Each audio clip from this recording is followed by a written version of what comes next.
अगर आपकी खांसी सूखी है यानी बिना बलगम के, तो इसमें गले में खुजली, सूखापन, जलन और बार बार खांसने की इच्छा होती है।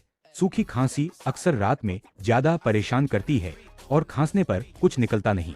लेकिन अगर आपकी खांसी बलगम वाली है तो इसमें छाती भारी लगती है, खांसने पर बलगम निकलता है, सांस लेने में आवाज आ सकती है और सुबह खांसी ज्यादा होती है।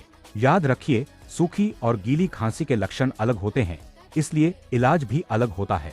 गलत पहचान से खांसी और बढ़ सकती है। ऐसी सही हेल्थ जानकारी के लिए फॉलो करें मेडिकल हेल्थ टॉक।